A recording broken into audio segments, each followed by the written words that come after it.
Hello friends, आज start होगा part 6 profit and loss railway and state exam के लिए।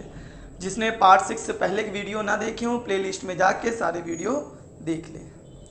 तो आइए आज हम लोग देखेंगे किस तरह हम लोग ऑप्शंस का यूज करते हैं, क्योंकि ऑप्शन एक ऐसी चीज़ है जिसका यूज करके हम बिना किसी कॉन्सेप्ट लगाए, बिना कुछ किए अर्थमेटिक का 80% मैटर सॉल्व कर सकते हैं, सिर्फ और सिर्फ कॉन्सेप्ट का ऑप्शन का यूज करके।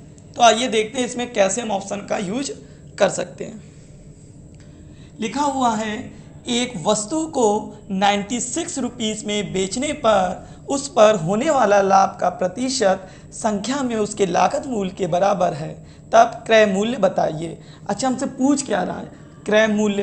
तो ये ऑप्शन किसके दिए होंगे? ये भी क्रय मूल्य के दिए होंगे, क्योंकि जो चीज़ पूछ रहा है उसी की तो ऑप्शन देंगे, यानी इनमें से कोई एक ही इनका क्रय मूल्य होगा। तो आइए मैच करते हैं। किस तरह मैच करते हैं, आइए इसको सीखते हैं। माना ये क्रय मूल्य है, माना ये आंसर मेरा सही आंसर है। ये क्या कर रहा है? एक वस्तु को कितने में बेच रहे हैं? 96 में बेचने पर उस पर होने वाला लाभ का प्रतिशत, यानी लाभ का प्रतिशत संख्या में उसके लागत मूल्य के बराबर है। यानी लागत मूल्य अगर 70 रुपये माना हमने, तो लाभ भी कितना होगा? 70%।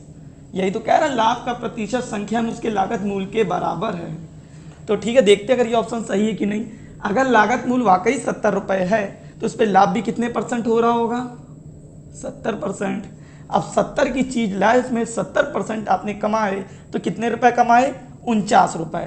तो 70 में जब 49 रुपये कमा के आप चीज़ बेचेंगे तो कितने की बिकेगी? 119 रुपये की। और आपको बेचना कितने का था? 96 रुपये की। तो क्या ये उतने की बिक रही है? ऑप्शन मैच हो रहा है? नहीं, ऑप्शन मैच हो रहा है। तो क्या हम लोग इसको टिक कर सकते? क्वेश्चन नहीं कर सकते। इसी प्रकार दूसरे में आइए, माना ये आंसर सही है। अगर क्रय मूल्य मेरा 60 सही है, तो प्रतिशत संख्या में जो लाभ होगा लागत मूल्य के बराबर है, तो लाभ भी कितना होगा? 60% का। अब 60 का 60% निकालिए।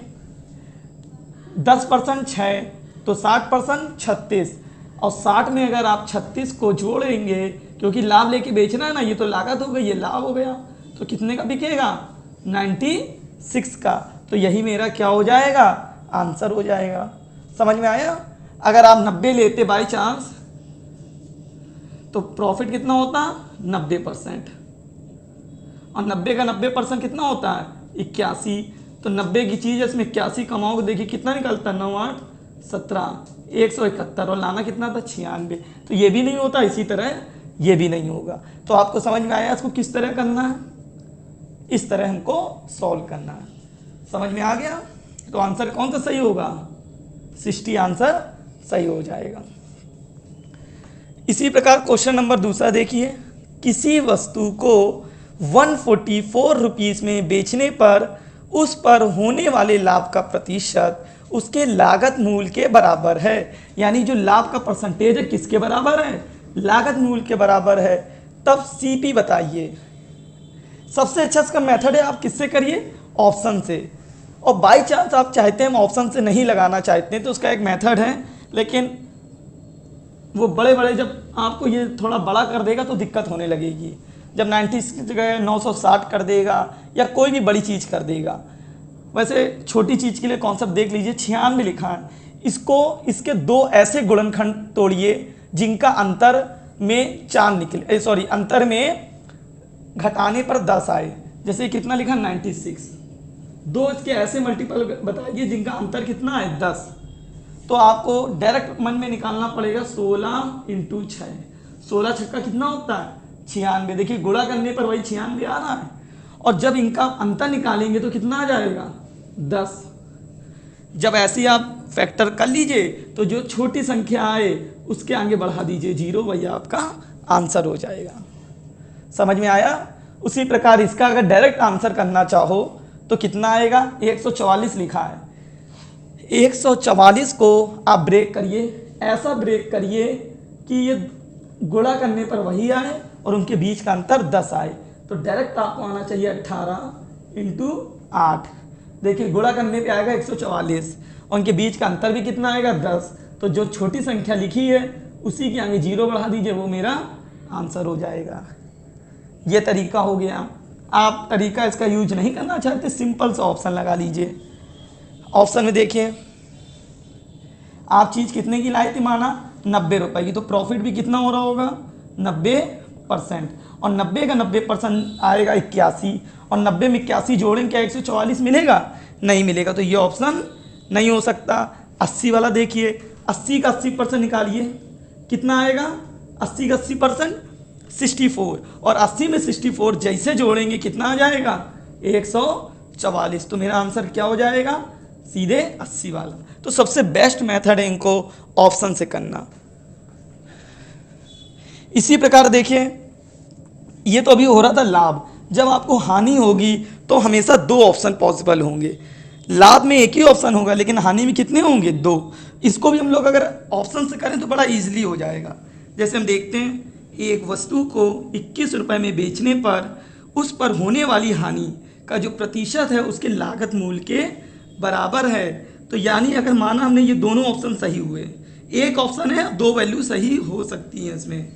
माना 21 रुपए का हम लोग लाए होंगे सीपी, और 100 का लाए होंगे। अगर हम पहले 100 मानते हैं, अगर 100 का लाए होंगे तो उसमें हानि भी कितने % की हो रही होगी, जितना उसका सीपी है, यानी 100% की हानि। अब 100 का लाए, 100 की हानि हो गई, तो बेचा कितने का 0 रुपए का, लेकिन यहाँ कितने में बिक रहा है 21 रुपए में, तो ये ऑप्शन नहीं हो सकता। इसी प्रकार दूसरा आइए। अच्छा, आप ऑप्शन चेक कैसे करेंगे पेपर में, क्या इसे लाइन से करेंगे? जो बिल्कुल कठिन ऑप्शन हो, जैसे 43 लिखा हुआ है, इसका % निकालना 43 बहुत कठिन हो जाएगा, तो आप उन ऑप्शन को पहले चेक ही मत करिए। जैसे 36 का 36% निकालना कठिन होगा, 27 का 27% निकालना कठिन होगा, तो इन ऑप्शन को हम पहले नहीं चेक करेंगे। पहले उन ऑप्शन को चेक करेंगे जो बिल्कुल ईजी है निकालना, शायद को उन्हीं से आंसर मिल जाए, तो इनकी ज़रूरत ही नहीं है। जब इससे नहीं मिलेगा हमको ईजी से आंसर, तब तो इनमें आना ही है। तो पहले देखते हैं 30 और 70 से क्या आंसर मिल तो नहीं रहा है। देखते हैं, 30 का लाए हैं तो लाभ हानि भी कितने % हो रही होगी 30%, और 30 का 30% होता है 9 रुपये, यानी 30 का लाए उसमें 9 रुपये का लॉस हो गया, तो बेचा कितने का 21 का। तो देखिए 21 मैच हुआ। अब इससे भी मैच कराना पड़ेगा, सिर्फ एक से नहीं दोनों से कराना पड़ेगा। अब देखिए 70 का है, 70 का 70% लॉस हुआ, तो चीज़ इसका मतलब बिकी कितने % में होगी 30% में। भाई 100% होता है, 100 में 70% तो लॉस चला गया, तो बची कितनी 30%, और 70 का 30% निकालो तो वापस 21 मिल जाता कि नहीं मिल जाता है, यानी वो चीज़ कितने की बिकी 21 की। ऐसे ना करिए तो आप ऐसे कर लीजिए, 70 का 70% लॉस, यानी 70 का 70% 49, यानी 70 की चीज़ लाए, इसमें 49 रुपये का लॉस हो गया, तो बचे कितने 21 रुपये, इतने की बेची। देखिए दोनों से मैच हो गया, तो यही आंसर मेरा सही हो जाएगा। अगर इसको आप मेथड से करना चाहते हैं तो भी देख लीजिए।